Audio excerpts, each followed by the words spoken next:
In October 2012, a hedge fund manager in Manhattan seized an Argentine warship in Ghana. The vessel was the ARA Libertad, three-masted, 203 crew aboard, on a goodwill visit to the port of Tema.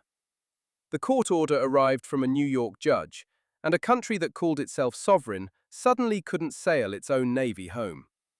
The hedge fund manager was Paul Singer. The debt was 11 years overdue. In December 2001, Argentina had defaulted on $93 billion of bonds, the largest sovereign default in history at the time. Singer had bought up the unpaid IOUs at pennies on the dollar and waited. He waited because a country can't be put through bankruptcy court. There's no judge to liquidate it, no assets to repossess, except, briefly, when one of its warships docks in a friendly jurisdiction and a clever lawyer files paperwork before anyone in Buenos Aires notices. Argentina was, on paper, broke. It had defaulted. It had refused to pay. And yet Buenos Aires still ran. Schools opened in March, hospitals stayed staffed, the metro carried people to work. The country called bankrupt was visibly, stubbornly, alive. That's the puzzle. When economists say a country goes broke, they don't mean what you mean when you say you go broke.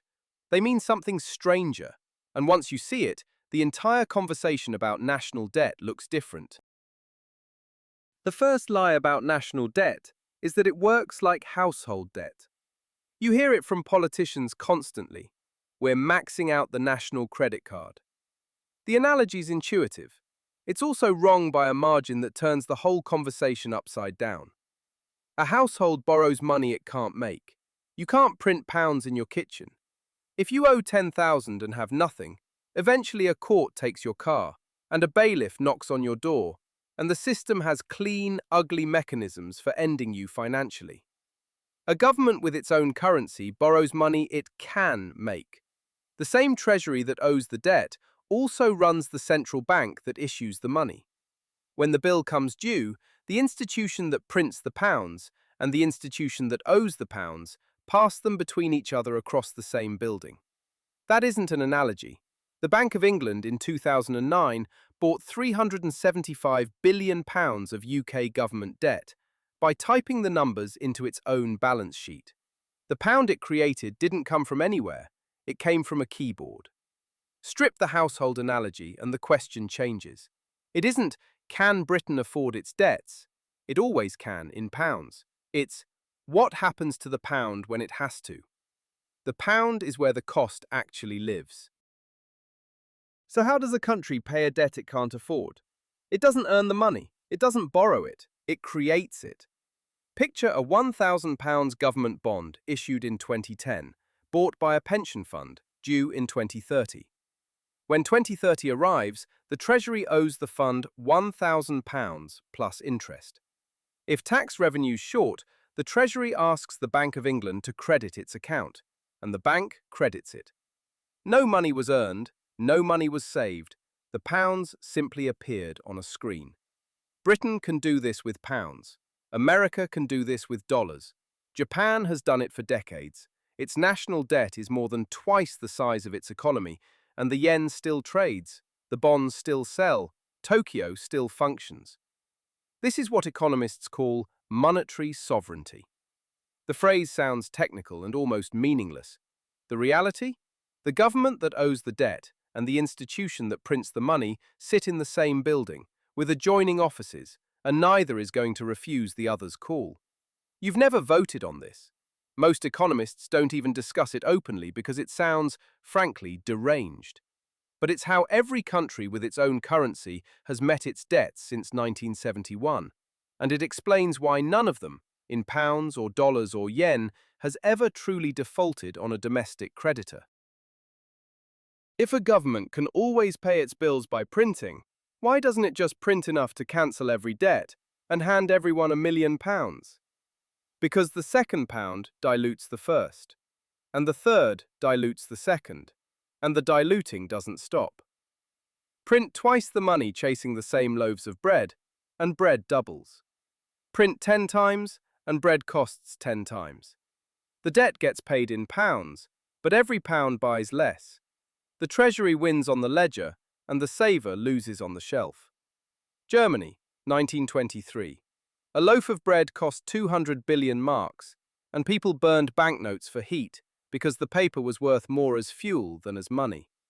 The Reichsbank had been paying the country's war reparations the only way it could, by printing.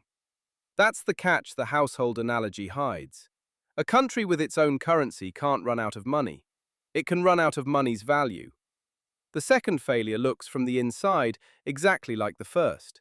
Empty shelves, panicked queues, savings that disappeared overnight. That's the choice every government with monetary sovereignty actually faces. Not pay or default. That's the household frame. The real choice is default and refuse some creditors, or print and rob all of them. The Reichsmark in 1923 picked option 2, and a generation's savings were burned for warmth. Argentina, December 2001. $40 billion of bond payments coming due. The Treasury has $8 billion in reserves.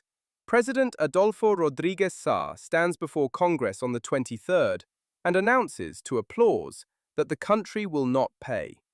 He could have printed pesos and bought the dollars he needed. The peso would have collapsed. Bread would have gone the way of Reichsmark bread.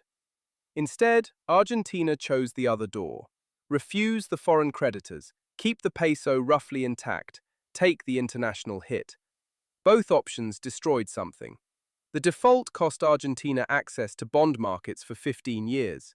The peso still slid, but slid, not crashed. Argentine officials called it the lesser evil.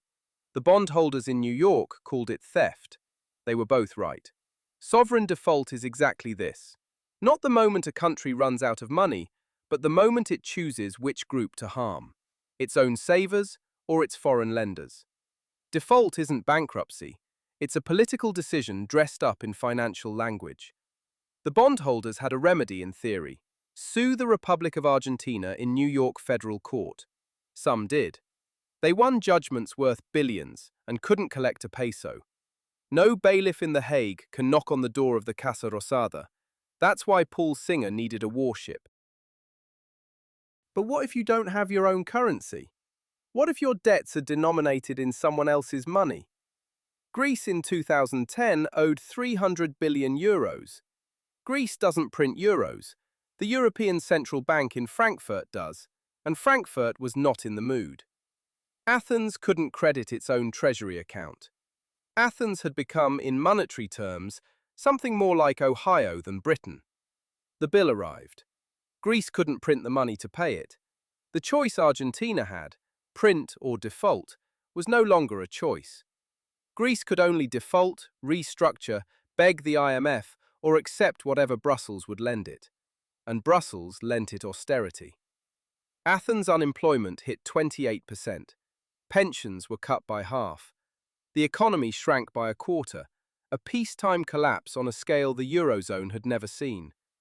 The Acropolis stayed floodlit through it all, because Greece kept paying its electricity bill in the same euros it couldn't pay its bond bill in.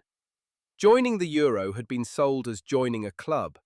What it actually was, for member states, was surrendering monetary sovereignty in exchange for a lower borrowing rate. The lower rate looked free. It wasn't. The price arrived in 2010, denominated in collapsed pensions and a generation that emigrated. After Argentina defaulted in 2001, how long before Wall Street would touch its bonds again? 3 years. By 2005, Buenos Aires was issuing new debt, and pension funds in Europe were buying it. Russia defaulted on $40 billion of debt in 1998. Within 2 years, Western pension funds were buying its bonds again. The pattern repeats so reliably, it should be a law of finance. Defaulting countries always come back, because the people lending to them have nowhere else to put their money. Why? Because there are only so many places to park trillions of dollars. A pension fund managing the retirement of 500,000 Dutch dentists can't keep cash under a mattress. It needs bonds. And there are only so many bonds the planet produces. Sovereign bonds dominate the supply, and beggars can't be choosers. The IMF stands behind the system as the lender of last resort. When a country runs out of dollars, the IMF lends it dollars, at a price. The price is usually written in the language of austerity. Cut your pensions, raise your taxes, privatize your ports. Argentina has agreed to this 22 times. Together, these mechanisms make sovereign borrowing nearly indestructible. Default on the IOU? There's no court to enforce the verdict. Print to escape? You destroy your currency, but you've still paid the debt. Refuse the IMF? You've cut yourself off from the dollar system that runs the planet. Every door leads back to the table. The ARA Libertad sat in Tema port for 76 days. Ghanaian sailors came to look at her. Cooks brought food. Argentine diplomats called every capital that would answer the phone. In December 2012, the International Tribunal for the Law of the Sea ordered the ship released. Sovereign immunity, ancient principle, still standing. Paul Singer didn't get his money in 2012. He got it in 2016, when a new Argentine president, Mauricio Macri, paid the holdouts $4.65 billion to get back into the bond markets. Argentina then borrowed that amount and more, almost immediately, from the same markets that had just refused it. By 2024, Argentina was in default again. The peso had lost 2/3 of its value in a year. People in Buenos Aires hold dollars under their mattresses because pesos won't keep value overnight. The country still functions, the metro still runs, the default is just a Tuesday. This is what going broke looks like for a country. Not collapse, but a slow, repeated wound. Currency destroyed, savings evaporated, generation after generation worse off than the one before, while the flag still flies and the schools still open. You're standing inside this story too. Every pound in your bank account is a small bet on the British state choosing default over inflation, or inflation over default when the next bill comes due. The country never runs out of money, it just decides who pays. So far, it hasn't been you. There's no rule saying it always won't be.